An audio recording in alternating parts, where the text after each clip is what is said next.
안녕하십니까? 예, 행복한 안식일입니다. 또 우리 주님의 전에서 성도들과 함께 기쁨을 나누게 인도하신 하나님께 감사를 드립니다.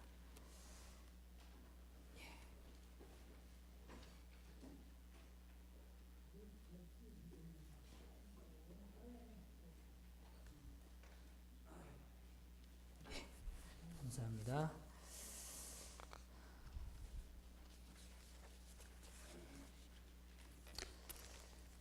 우리 다 같이 성경에 있는 말씀, 먼저 여기 있는 편에 있는 말씀을 같이 읽겠습니다. 마태복음 25장 31절에서 33절의 말씀을 같이 읽겠습니다. 보이시죠? 시작.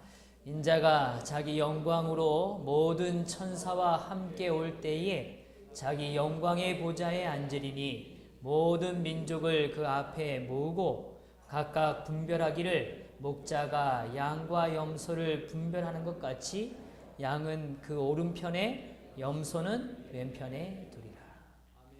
아멘. 인자가 예수님께서 자기 영광으로 모든 천사와 함께 올 때가 있을 것입니다. 가을을 맞이하셔서 가을을 잘 많이 느끼세요? 가을의 낙엽이 좀 아름답게 느껴지시나요? 좀 쓸쓸하세요?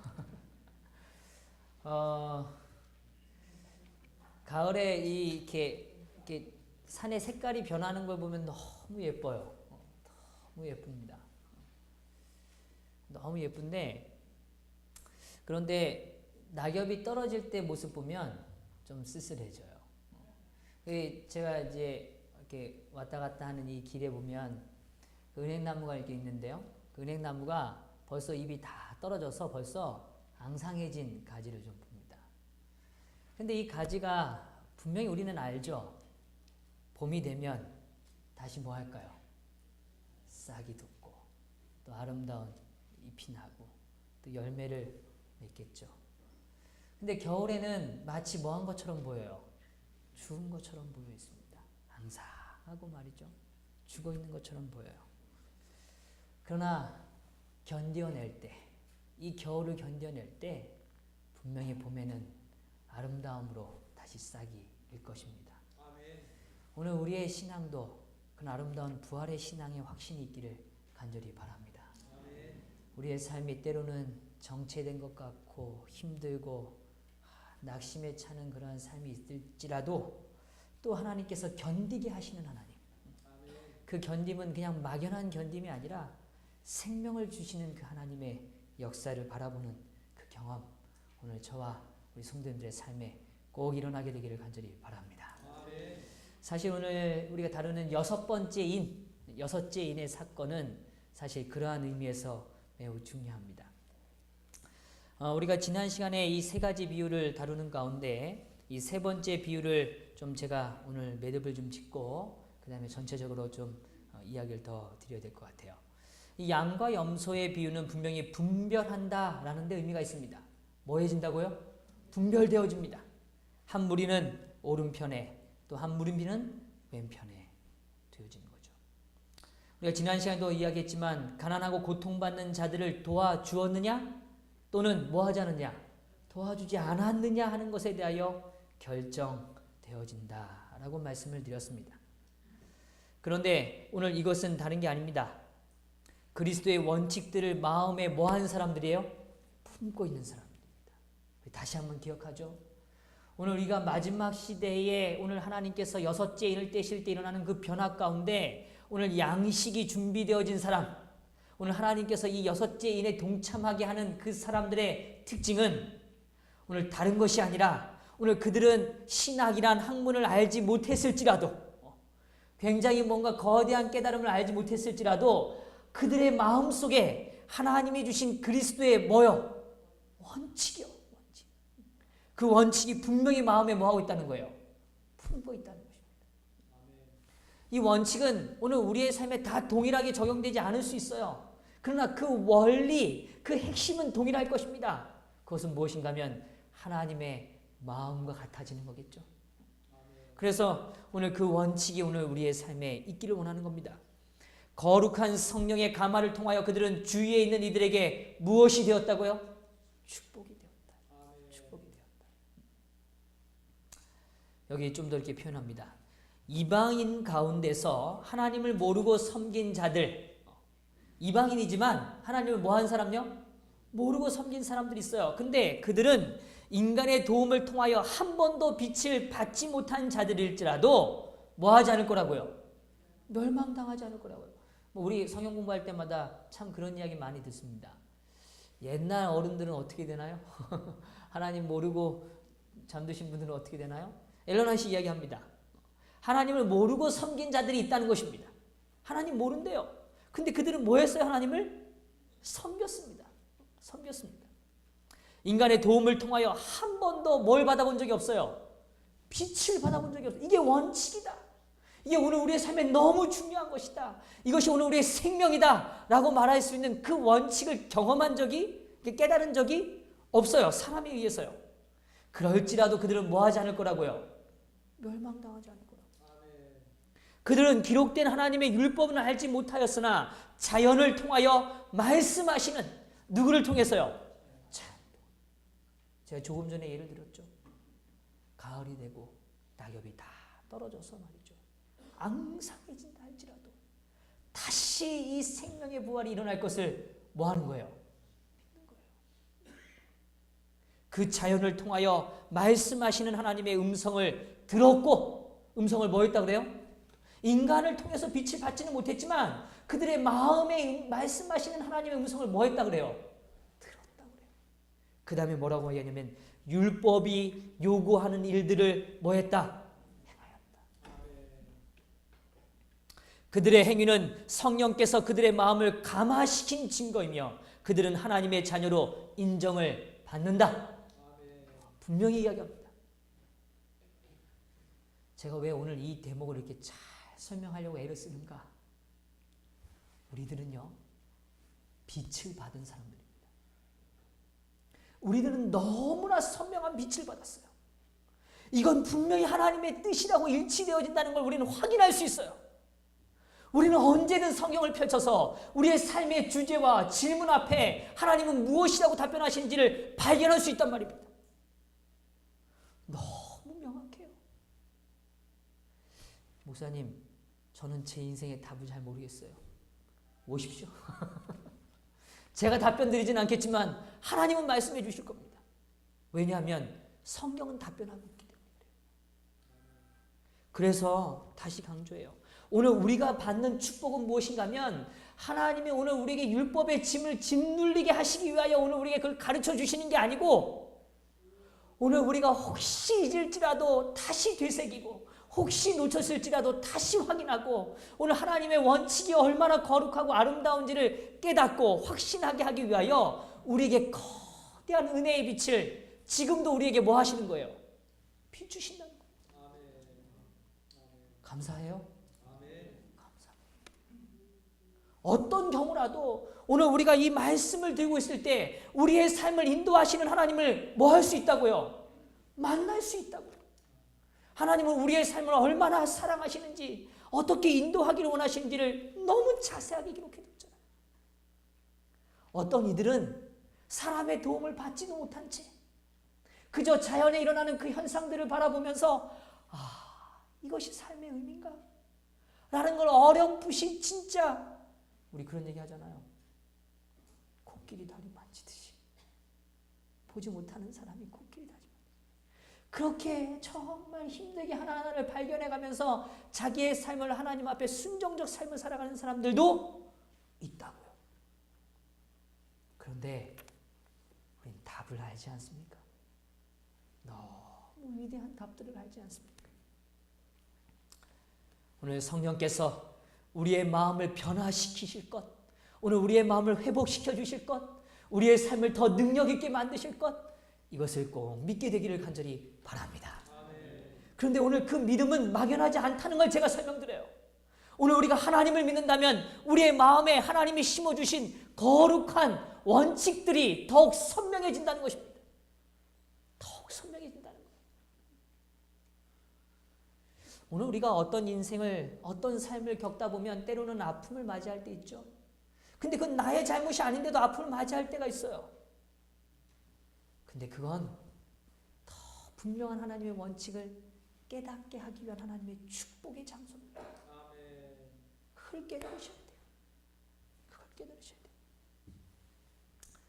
그들은 인간이란 큰 거미줄의 일부분이며 하늘은 그들을 성도들뿐만 아니라 죄인들의 형제로 여기신다. 그리스도의 사랑은 타락하고 잘못을 범하고 죄 많은 자를 포섭하시는 타락한 영혼을 향상시키기 위하여 행한 모든 친절한 행위, 즉 자비의 행동은 당신에게 행한 것과 똑같이 받으시게 된다. 똑같이.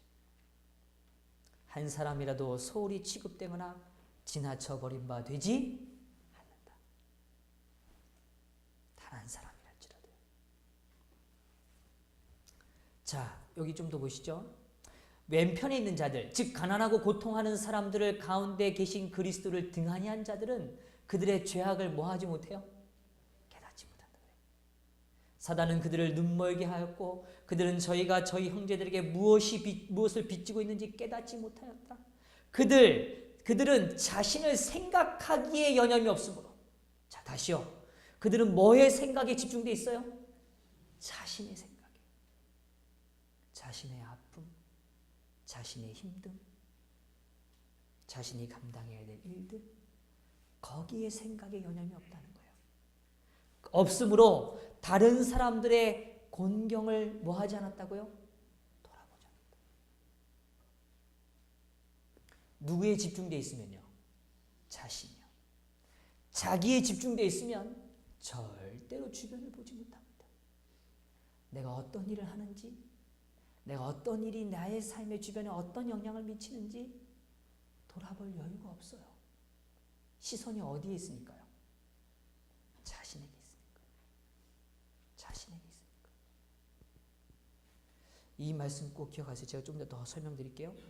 하나님께서는 부자들에게 당신의 고통받는 자녀들을 구제하도록 위로하도록 재물을 주셨으나 너무나 흔히 그들은 다른 사람들의 어려움에 대하여 뭐하다고요? 무관심하다. 오늘 하나님의 관점은 이것입니다.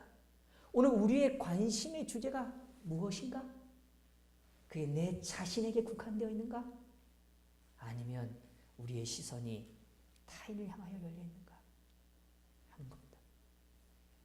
그들은 자신들이 가난한 형제보다 뭐하다고 생각해요? 높다고 생각합니다. 좀 더 넘어갔죠. 그리스도께서는 이 모든 사실을 바라보시면서 배고프고 목말랐던 자는 누구였다? 나였다. 그 사람이 누구였다? 나였다. 얘야, 그때 그 사람이 나였단다. 나였단다.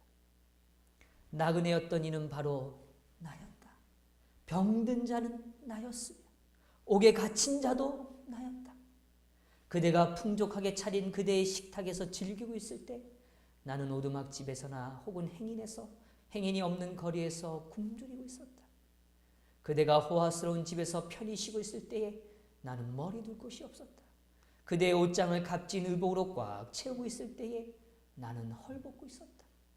그대가 향락을 추구할 때에 나는 옥에서 신음하고 있었다. 오늘 그러면 저는 이런 생각을 해요. 왜 그러면 오늘 우리의 현대를 살아가는 사람들이, 많은 사람들이 타인을 바라보는 일에 시선이 멈춰지고 자기 자신만을 바라볼까? 저는 이런 생각합니다. 아프기 때문에 그렇겠죠. 누가요? 내 자신이에요. 다시요. 누가 아프기 때문에요? 내 자신이 아프기 때문에 그렇겠죠. 그런데 정말 안타까운 건 그 아픔이 해결되는 방법이 무엇인지를 모른다는 거예요. 정말 우리가 가지고 있는 삶의 문제, 그 아픔에 대한 문제를 해결하는 방법이, 정말 하나님이 원하시는 방법이 무엇인지에 대해 모른다는 거예요. 그러다 보니까 그 아픔을 해결하는 방법이 자꾸 내 자신의 아픔을 어떻게든 해결하려고 스스로 뭐 하는 거예요? 노력하는 것입니다. 좀 더 봐요. 그대가 굶주린 가난한 사람들에게 인색하게 빵족을 나누어 줄 때 그들로 하여금 몸에 스며드는 냉기를 피하도록 보잘것없는 의복을 주었을 때 그대는 영광의 주님께 주고 있었다는 사실을 기억했는가? 그대의 온 생애 동안 나는 이 고통당하는 사람 가운데서 그대와 가까이 있었으나 그대는 나를 찾지 않았다. 그대는 나와 친근하게 교제하지도 않았다. 나는 그대를 알지 못한다.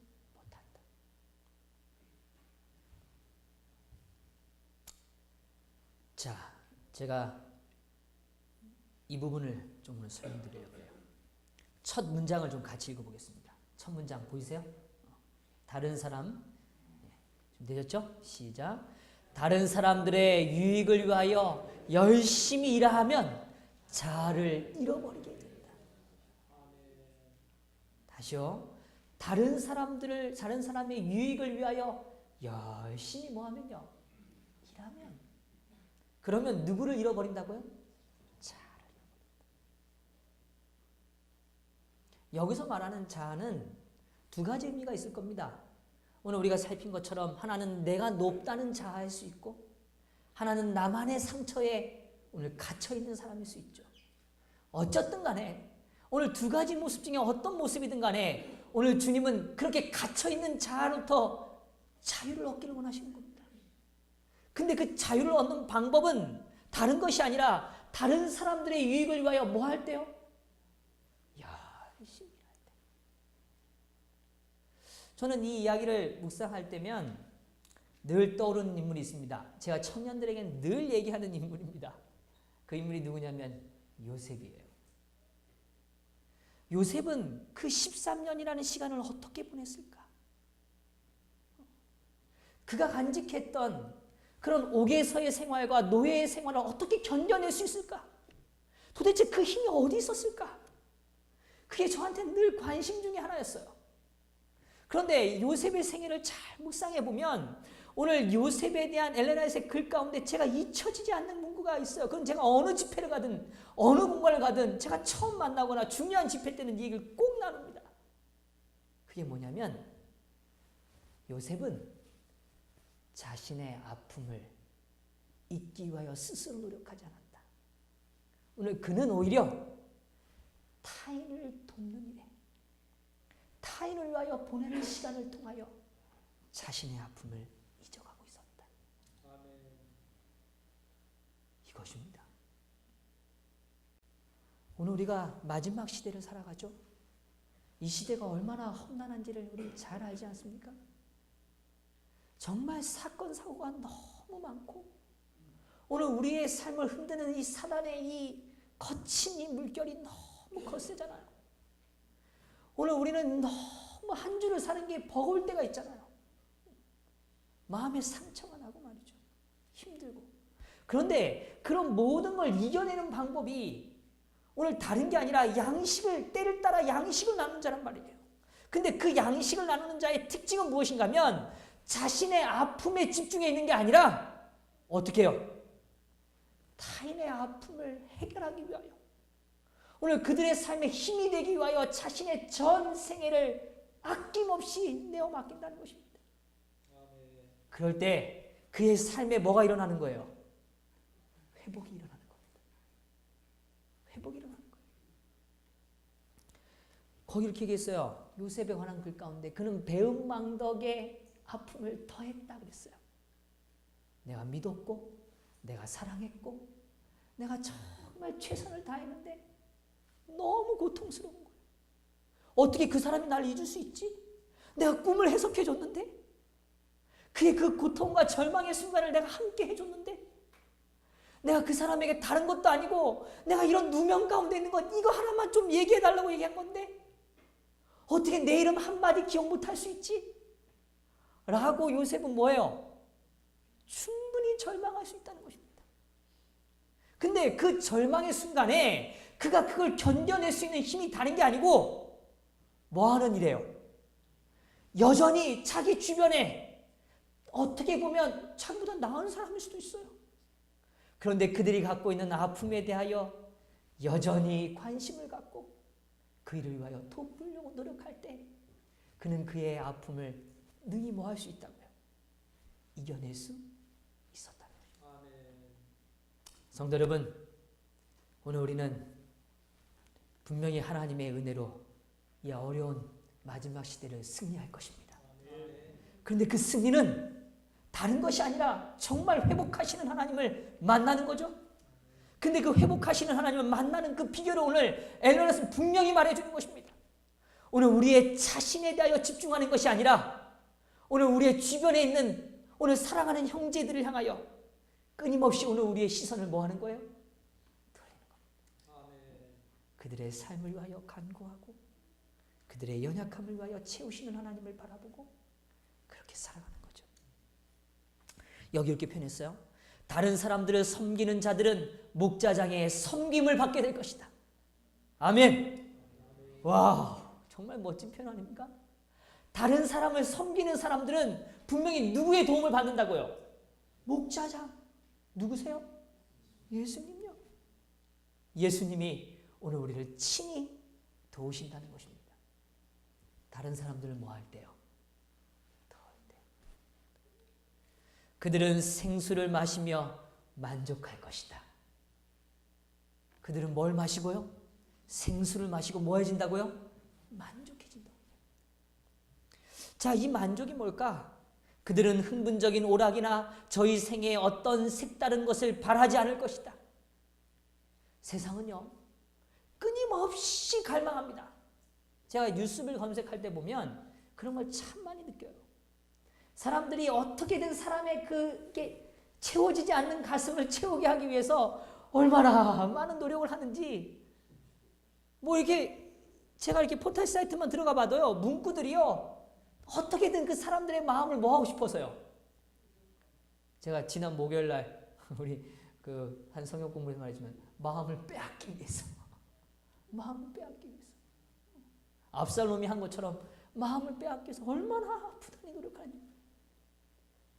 그런데 그 빼앗기려는 그 의도의 내용은 다른 게 아니라 그들이 지금 뭐 하지 못하기 때문에 그래요. 만족이 없기 때문에 그래요.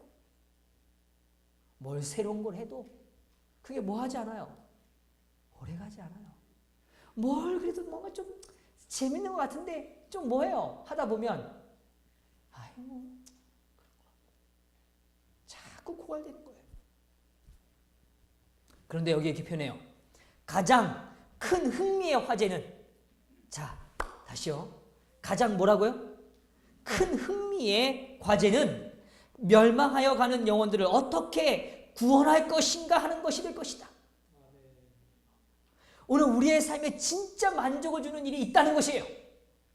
그래서 제가 보면 우리 성도님 중에서요, 정말 어려운데도 그걸 견뎌내시고 사시는 분을 보면 특징이 다 똑같아요. 그게 뭐냐면 영혼에 대한 관심을 놓치지 않아요. 어떻게든 영혼을 위해서, 어떻게든 그 사람이 하나님 만나게 하기 위해서, 그 사람이 하나님께 나오는 일을 위해서는 어떤 일이든 간에 주저하지 않아요. 시간을 멈추지 않아요. 자신의 어떤 것들을 아끼지 않는 것입니다. 그 일이야말로 가장 큰 흥미의 화제다라고 말하는 겁니다. 어떤 것도 채워줄 수 없다고요. 잘 기억하셔야 돼요. 자꾸 반복하는 거예요. 내가 이걸 좀 사면 채워질까? 내가 이걸 좀 얻으면 채워질까? 내가 이걸 좀 이루어 놓으면 채워질까? 아니요. 절대로 채워지지 않습니다. 그런데 죽어가는 영혼, 고통 속에 있는 영혼, 정말 몸부림치는 영혼을 위하여 기도하면, 내가 그 영혼을 위하여 간절히 무릎을 꿇으면, 그를 위하여 나의 시간을 드리기 시작하면, 그를 위하여 나의 소중한 것들을 내놓기 시작하면 오늘 그 사람을 하나님이 뭐 하신다고요? 도우신다고요. 도우실 때 그냥 도우시는 게 아니라 우리의 갈증을 아시는 하나님이 생수를 허락하시는 거예요. 그리고 그로 인하여 뭐 해져요? 만족해지는 거예요. 만족해지는 거예요. 제가 사실 사역을 하다가요, 이렇게 봉사대를 갈 기회가 있으면 제가 주저하지 않고 가는 이유가 있습니다. 봉사대를 참 좋아하는데 특별히 이렇게 어려운 데를 가잖아요. 그러면 출발하기 전날까지요, 뭐 이렇게 잡무가 많은지 정말 막 새벽 3시, 4시 막 밤을 꼬박 새면서 일 정리를 다 해놓고 그리고서는 해외 선교를 새벽까지 출발해서 가면 비행기를 타고 이제 어려운 그 어떤 나라를 향해서 가면 다 가는 순간부터요. 뭔 모를 해방감이 좀 듭니다. 다 잊어요. 그리고 거기 도착하면 정말 어려운 아이들. 어떻게 보면 어떻게 정말 이런 쓰레기 더미에서 살 수 있을까? 이런 아이들을 만나요. 그리고 저는 가면 현지에서 늘 자요. 그냥 그 아이들과. 그게 저한테는 늘 하나의 좀 기쁨이기도 합니다. 그래서 저는 봉사대 가면 뭐 호텔 입고 이렇게 왔다가 이런 거 아니고 그냥 현지로 무조건 들어가지 않습니다. 그러면 가면요. 어떤 때는 가서 자다 보면 이렇게 다리에 뭐가 이렇게 느껴져요. 이렇게 눈을 딱 떠보면 뭐냐면 고양이가 이렇게 들어와서 제 이렇게 다리 밑으로 이렇게 들어가 있어요. 제가 이렇게 애견을 좋아하지, 어쨌든 이런 걸 잘 좋아하지 않는데 너무 놀래요. 그리고 막 어쩔 줄 몰라서 막 이렇게 하면 그럼 또 이렇게 또 지내요. 빗물 받아서 씻고 먹고 뭐 그렇게 사는 겁니다. 그냥 일주일을. 그리고 그들에게 말씀을 나누고 찬양을 같이 나누고 오늘 그들의 변화를 보는 거예요. 나중엔 그들이 말이죠. 그 짧은 일주일인데 아이들의 미소가 달라져요. 얼마나 행복해하는지. 그런 걸 보면 제 마음에 가졌던 모든 근심, 걱정, 모든 것들이 다 뭐예요? 언제? 싹 사라져.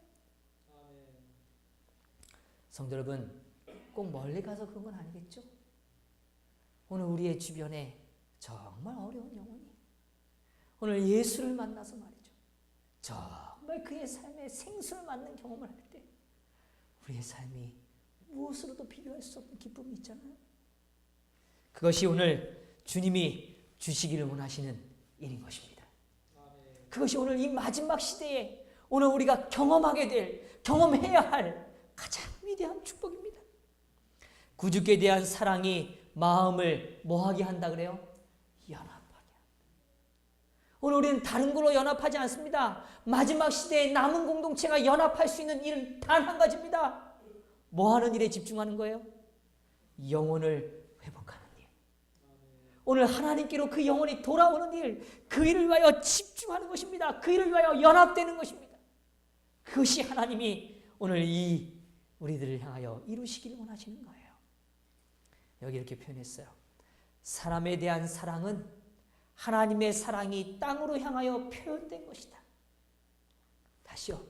사람에 대한 사랑. 그것은 하나님의 사랑이 어디로요? 땅으로 향하여 표현된 것이다. 영광의 왕께서 우리와 하나 되신 것은 이 사랑을 우리에게 뭐예요? 심고 우리로 한 가족의 자녀가 되게 하기 위함입니다. 그러므로 그리고 내가 너희를 사랑한 것 같이 너희도 서로 뭐하라? 사랑하라. 그리스도의 고별의 말씀, 그 마지막 말씀이 성취되어질 때 곧 그분이 세상을 사랑하신 것처럼 우리가 세상을 사랑할 때 우리들을 위한 그분의 사명은 뭐해진다? 성취되어진다. 우리 마음속에 무엇이 생기는 거예요? 하늘이 생기는 겁니다. 다시요. 우리의 마음속에 뭐가 생기는 거라고요? 하늘이요. 하늘이 생기는 겁니다. 하늘이 있기 때문에 우리는 하늘에 적합한 자가 된다. 오늘 우리가 하늘에 들어가는 것, 오늘 우리가 하늘에 사는 것 다른 거 아닙니다. 이 땅에서 정말 영혼을 사랑하는 걸 배우는 거예요. 오늘 한 영혼을 정말 내 목숨처럼 사랑하는 걸 배우는 거예요. 그거를 배우고 깨달을 때 우리 안에는 이미 무엇이 임하는 거예요? 하늘이 임하는 겁니다. 하늘이 임하는 거예요. 그래서 오늘 우리는 하늘에 적합한 자가 되는 것입니다. 저와 우리 성도님들이 오늘 이 비유가 꼭 우리의 삶에 이루어지기를 바랍니다. 전 세계의 재판장께서는 최후의 심판날에 그리스도를 위하여 일하지 않은 자들, 자신만을 생각하고 자신을 돌본 자들, 자신 악을 행하는 자들과 같은 곳에 두실 것이다. 그들은 동일한 선고를 받는다. 모든 영혼에게 책임이 부여되었다. 목자장께서는 모든 사람들에게 내가 받았던 때 내 아름다운 양떼는 어디 있느냐 하고 질문하실 것이다. 너에게 맡겨진 사람 어디 있니? 그걸 물으실 거라는 것입니다. 자, 이제 이 세 가지 비유를 좀 정리하겠습니다. 열 처녀의 비유는 슬기로운 처녀에 대한 이야기예요. 다시 강조합니다. 이 슬기로운 처녀의 핵심은 무엇을 가진 자예요? 기름을 가진 자입니다. 성령이 내 마음에 역사하심을 경험한 자들이죠. 오늘 그런 자들은 양식을 가진 자들의 특징인 것이에요. 두 번째, 달란트 비유입니다. 분명히 달란트의 비유는 활용한 종의 이야기입니다. 오늘 우리가 하나님께서 주신 달란트를 사용할 때 하나님은 그 사용되어진 시간과 우리의 삶을 통하여 열매를 맺혀주실 겁니다. 그리고 세 번째, 오늘 양과 염소의 비유를 통하여 오늘 우리의 시선이 누구에게로요? 이웃에게로. 오늘 시선이 옮겨지는 거죠. 그래서 다니엘 12장 9절에 이렇게 말했어요. 그가 가로되 다니엘아 갈지어다 대저 이 말은 마지막 때까지 간수하고 봉함할 것입니다. 많은 사람이 연단을 받아 스스로 정결케 하며 희게 할 것이나 악한 사람은 악을 행하리니 악한 자는 아무도 깨닫지 못하되 오직 지혜 있는 자는 뭐하라? 깨달으리라. 오늘 이 세 가지를 꼭 잊지 않게 되기를 간절히 바랍니다. 여섯째, 인을 떼실 때 하나님께서 구별하시는 자들은 다른 사람들이 아니라 바로 이 세 가지 비유에 언급되어진 자들이죠. 오른편의 특징 우리가 다시 한번 짚고 넘어갑니다. 마태복음 25장 37절 이에 의인들이 대답하여 가로되 주여 우리가 어느 때에 주의 줄인 것을 보고 공개하였으며 목마르신 것을 보고 마시게 하였나이까. 이들은 실제로는 양식을 잘 나누고 있었지만 스스로는 그 사실을 뭐하지 못한 자예요? 왜 그럴까? 왜 그들은 그렇게 인식하지 못했을까? 마태복음 6장 3절에 4절에 분명히 말합니다. 너는 구제할 때에 오른손에 하는 것을 어떤 손이요? 왼손이 모르게 하여 내 구제함이 은밀하게 하라. 은밀한 중에 보시는 너희 아버지가 뭐 하시리라? 갚으시리라. 아니 목사님 오른손이 하는데 왼손이 어떻게 모릅니까? 그렇죠? 육신의 논리로는 오른손이 하는 일을 왼손이 모르게 할 수 없습니다. 이 말씀의 참뜻은 무엇인가? 스스로의 양심에 은밀하게 행하는 구제가 행사가 아니라 제가 지난 시간에 말씀드렸지만 1년에 한 번 어떤 이유 때문에 그게 아니고 삶이 되어서 품성이 된 상태를 강조하는 것입니다. 너무 오른손이 자주 하다 보니까 왼손이 그걸 기억할 수가 없는 겁니다. 이거예요, 이거. 은밀하게 해서 이렇게 감추고 하는 게 아니고요. 너무 많이 하고 너무 자주 하니까 그걸 다 기억할 수가 없는 거죠. 이들에게 구제는 일상의 삶의 일부가 되었기 때문에 굳이 기억할 내용이 아닌 것입니다. 다섯째인의 탄원의 기도를 드리는 모습과 닮은 거죠. 그들의 그 간절함처럼 그들의 삶이 그런 거예요. 그래서 이 마지막 때 일어나는 변화를 다시 한번 기억하시죠. 재림의 징조가 우리 앞에 펼쳐집니다. 천연계의 징조들, 사회적인 징조들, 환경의 변화들, 오늘 관계의 어려움들 이런 모든 것들을 우리는 보게 됩니다. 그럴 때 오늘 우리는 재림을 준비해야 하죠. 재림을 준비하는 자들은 다른 게 아니라 봉함된 양식을 먹는 자들입니다. 이 봉함된 양식에 대해서는 제가 또 자세히 설명드릴 겁니다. 중요한 건 양식을 때를 따라 뭐 하는 자들이에요? 나누는 자들이에요. 오늘 그 나누는 자들의 특징 세 가지를 제가 지금까지 여러 시간에 걸쳐서 계속 반복하는 겁니다. 오늘 우리가 어떤 이 소위 환경의 변화나 어떤 계시에 대한 이해를 갖는 것이 중요한 게 아니라 어떤 사건의 나열이 중요한 것이 아니라 우리의 삶이 누구를 닮아가야 돼요? 예수님을 닮아가 주셔야죠. 예수님이 어떤 삶을 원하시는지를 이해해야죠. 양식을 때를 따라 나눠주는 겁니다. 그것은 인치는 사업이에요. 신실한 백성이 뭐 해지는 거예요? 계수되는 거예요. 카운트되는 겁니다. 그럴 때 셀 수 없는 큰 무리와 14만 4천이라는 분명한 수적 언급의 무리를 보게 되는 것입니다. 이것이 바로 일곱째 인을 떼기 직전에 일어나는 사건입니다. 자, 다시요. 마지막 이 인치는 사업은 언제 일어난다고요? 일곱째 인이 뭐 하기 전에요? 떼어지기 바로 직전, 바로 그 타이밍에 일어나는 역사입니다. 그래서 제가 이제 좀 다른 표로 좀 더 설명드려요. 제가 표를 다양하게 하는 이유는 혼란스러우러 가시는 게 아니라 반복해서 기억하시라고 설명드리는 겁니다. 오순절에 분명히 성령께서 뭐 하셨어요? 임하셨죠. 제가 이걸 여러 번 반복하고 있어요. 성령이 임했다는 건 하늘의 보좌에 누가 앉으셨다는 증거예요? 예수님께서. 그래서 예수님께서 오늘 이 땅을 정복하셨다는 특징이라고 했어요. 그래서 그 특징의 증거로 이 땅에 하나님의 역사가 임했는데 그건 뭐예요? 성령 충만입니다. 그 성령의 충만한 역사를 경험했을 때 그들은 어떻게 했어요? 움츠리고 있었어요? 어떻게 해요? 나갔습니다. 자신의 아픔을 보던가요? 자신의 연약함에 멈춰 있던가요? 난 가진 게 없어. 난 받은 게 없어. 난 변화될 수 없어. 이렇게 말하던가요? 아니요. 어떻게 해요? 나가는 것입니다. 베드로도 오늘 그들의 연약한 모든 자들도 다 힘있게 나가는 거예요. 뭘 들고요? 복음을 들고. 그들의 복음을 들고 말이죠. 그렇게 일곱인이 펼쳐지는 겁니다. 그러면서 오늘 마지막에 칼과 기근과 사망에 대한 언급들이 언급되지만 오늘 분명히 하나님의 인쳐짐이 일어나고 그로 인하여 재림의 징조와 더불어 14만 4천인이 뭐 해져요? 구별되어지는 역사를 보게 되는 거예요. 그럴 때 뭐가 끝나요? 재림이 임하는 것입니다. 재림 전에 분명히 무슨 역사가 있어요? 인치는 사업. 이 백성은 나의 백성이라는 하나님의 역사의 선언이 일어난다는 것이죠.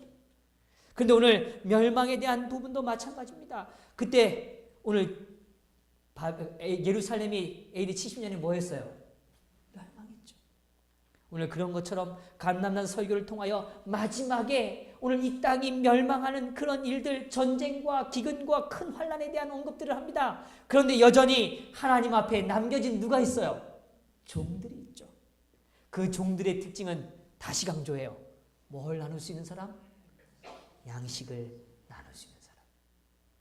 오늘 그들이 바로 이제는 누구라는 걸 확인하는 거예요? 14만 4천이라는 걸 확인하는 것입니다. 기억하십시다. 오늘 14만 4천은 그냥 막연한 개념으로 계시면 안 돼요. 그냥 14만 4천이라는 숫자가 그냥 인치는 대상인가 보다. 이게 아니고 제가 지금까지 여러 시간을 설명드린 이유는 이 14만 4천이 어떤 대상인지 이 머릿속에 이제는 그려지셔야 해요. 성령의 확실한 경험을 가진 자들, 달란트를 아낌없이 뭐 할 수 있는 자들, 사용함으로 증가되는 역사를 경험한 자들, 오늘 그리하여 자신의 삶을 돌아보는 게 아니라 자신의 주변의 아픈 자들을 뭐 하는 거예요? 돌아보는. 그 사람들이 누구라고요? 14만 4천. 때를 따라 양식을 나눠줄 수 있는 사람들이라는 것입니다. 저와 여러분이 이 승리의 숫자에 꼭 함께 하시게 되기를 간절히 바랍니다. 저와 여러분 꼭 하셔야 해요. 누가 그러더라고요. 재림교인이 된 이상 억울해서라도 내가 너무 축복돼서 너무 감사해서 하늘나라 가셔야죠. 자, 이제 여섯째 인의 이 14만 4천에 대한 좀 개요를 제가 오늘 좀 설명드리려고 합니다. 계시록 7장 1절에 3절의 말씀이에요. 제가 읽어드려요. 이 일 후에 내가 네 천사가 땅 네 모퉁이에 선 것을 보니 땅의 사방의 바람을 뭐하고 있어요? 붙잡고 있습니다. 바람으로 하여금 땅에나 바다에나 각종 나무에 불지 못하게 하더라 라고 표현했어요. 또 봄에 다른 천사가 살아계신 하나님의 뭘 가지고요? 인을 가지고 해 돋는 데로부터 올라와 땅과 바다를 해롭게 할 권세를 얻은 네 천사를 향하여 큰 소리로 외쳐가로되 우리가 우리 하나님의 종들의 이마에 인치기까지 뭐하기까지요? 인치기까지 땅이나 바다나 나무나 뭐하지 말아라? 하지 말아라. 이렇게 선언합니다. 하나님의 선언이에요. 이 부분에 대한 좀 내용을 좀 정리해 보면 먼저 성경의 바람은 전쟁을 상징합니다. 바람은 뭘 상징한다고요? 전쟁이에요. 근데 오늘 우리가 이해할 때 이 전쟁에 대한 개념이 정말 이렇게 혈과 육에 대한 전쟁의 개념이 아님을 이해하셔야 합니다. 성경은 혈과 육에 대한 전쟁의 개념보다 뭐예요? 어둠의 정세자들과 권세자들과의 전쟁에 대한 이야기를 강조하고 있죠. 다시 말하면 이 마지막 세대에 일어나는 이 싸움은 선과 악의 싸움입니다. 근데 이 싸움이 전쟁처럼 엄청나게 뭐 할 거라는 거예요. 정말 치열하게. 아주 전쟁터를 경험해 보신 적 있으신지 모르겠어요. 저는 없습니다. 미리 말. 그런데 군대에 있을 때 전쟁에 대한 위협감은 가져본 적이 있어요. 무장공비가 넘어오니까요. 출동 명령을 내더라고요. 가는데 정말 실탄을 갖고 경계를 쓰는데요. 야, 전율이 오더라고요. 야, 이게 진짜 잘못될 수도 있나? 그런 생각이 들어요. 그래서 전쟁은 사실 굉장히 치열합니다. 우리가 지금 생각하는 개념의 전쟁과는 정말 다른 전쟁의 치열해요. 근데 오늘 그 전쟁에 대한 이 상징성 단어가 뭐라고요? 바람이라는 거예요. 이 바람을 오늘 사방의 바람을 뭐 하고 계시는 거예요? 붙잡고 계시는 겁니다. 마지막 전쟁을 하나님이 지금 뭐 하시는 거예요? 제어하시는 겁니다. 그런데 제어하는 이유를 이제 이해하셔야죠. 왜 제어하시는가? 땅과 바다는 전 세계를 뭐 하고요? 상징하고 만약 바람이 일어날 때 그 범위는 어떠할 거라는 거예요? 세계적일 거라는 거예요. 다시요. 땅과 바다라는 건 다른 걸 상징하는 게 아니라 전 세계적인 영역에 해당되는 거예요. 그러니까 국지적으로 어떤 한 부분에서만 일어난 싸움이 아닙니다. 내 개인이 느끼는 싸움 혹은 우리 공동체 오늘 태능교회가 함께 느끼는 이 어떤 문제에 대한 이해만이 아니고 전 세계적으로 공통적으로 누구나 봐도 이거는 엄청난 싸움처럼 드러날 것처럼 드러날 것이라는 거예요. 이 싸움에 대한 이슈는 우리가 참 많이 들어왔죠. 어쨌든 이 싸움이 전 세계적일 것이라는 걸 이야기하는 거예요. 그러니까 지금 우리가 눈에 보기에 전 세계적인 싸움이 드러났어요? 안 드러났어요? 드러났어요? 안 드러났어요? 아직은 아닙니다. 분명히 벌써 뭐 하고는 있어요? 움직여지고는 있어요. 그 움직임을 우리가 역력히 보고 있죠. 정말 엄청난 빠른 속도로 움직이는 걸 봅니다. 그런데 아직은 아니에요. 왜냐하면 지금 하나님께서 하실 일이 있으시다는 거죠. 성경에서 나무란 하나님의 백성을 상징합니다. 그러므로 바람을 제어하시는 하나님의 최대의 관심은 당신의 누구들이에요? 백성들입니다. 지금 누구를 위해서요? 우리들을 위해서. 오늘 우리가 하나님과 함께하는 그 시간을 위해서 오늘 하나님을 더 닮아가는 그 기회를 여전히 제공하시기 위해서 여전히 지금 뭐 하고 계시는 거예요? 바람을 붙잡고 계시는 겁니다. 아멘? 감사하세요. 정말 감사하세요. 우리가 시간이 남아있다는 걸 감사하셔야 돼요. 우리에게 기회가 주어졌다는 걸 감사하셔야 돼요. 이건 너무너무 위대한 일입니다. 자, 억제되는 때가 언제까지인가? 제가 오늘 이걸 강조하는 거예요. 언제까지라고요? 인치기까지라는 겁니다. 이곳에서는 전쟁이 억제되는 때를 알려주고 있죠. 그때는 하나님의 백성들의 이마에 뭐 할 때까지요? 인치기까지 하나님은 이 전쟁을 뭐 하고 계시는 거예요? 억제하고 계시는 거예요. 얼마나 마음을 졸이실까? 이 한 사람도 이 한 사람. 오늘 이 백성이 오늘 이 공동체가 그렇게 다급하게 지금도 애쓰시는 하나님을 보셔야 합니다. 그 하나님을 보셔야 해요. 계시록 7장 4절 내가 입맞는 자의 수를 들으니 이스라엘 자손의 각 지파 중에서 입맞는 자들이 얼마라고요? 14만 4천이니 유다 지파 중에 입맞는 자가 1만 2천이요. 지파들을 쭉 나열해 갑니다. 그 다음부터 지파들을 언급하고 있어요. 여기에 우리가 좀 주목할 단어는 이겁니다. 입맞는 자의 수를 뭐 했다 그래요? 들었다라고 표현합니다. 오늘 이 부분만 좀 설명드리고 오늘 좀 마치겠습니다. 계시록의 구조는 하나님께서 먼저 들려주세요. 그 다음에 그 들은 것을 이 요한이 눈으로 뭐 하게 되냐면 보게 됩니다. 이 구조예요. 1장부터 똑같은 패턴이 계속 반복됩니다. 여전히 지금 6째 인을 떼고 나는 요 다음의 사건인 계시록 7장의 사건도 역시 동일합니다. 먼저 뭐 해요? 듣고 들어서 머릿속에 이미지가 시작돼요. 그리고 난 다음에 예수님은 그걸 그냥 들은 걸로 끝내시게 하는 게 아니라 어떻게 해요? 보여주십니다. 봐라. 확인시켜 주세요. 그런데 오늘 여기에 지금 들어서 언급되어진 숫자가 몇이에요? 14만 4천입니다. 그러면 들었어요? 14만 4천이니 쭉 나열했어요? 그럼 이제는 하나님이 그 다음 뭐 하실까요? 보여주시겠죠. 보여주시겠죠. 그런데 거기에요. 성경에 허다한 무리, 큰 무리를 언급하고 있습니다. 볼 때는 뭐 어떤 무리라고요? 큰 무리. 그러니까 들을 때는 분명히 어떤데요?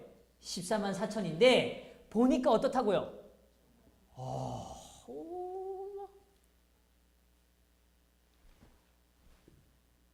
어떤 사람들은 얘기해요. 구원받을 자들이 너무 적다. 그런데 하나님은 적다 하지 않으시는 것 같아요. 여전히 큰 무리를 하나님께서 기다리고 계시는 겁니다. 오늘 저와 여러분이 큰 무리 안에 꼭 동행하시게 되기를 간절히 바랍니다.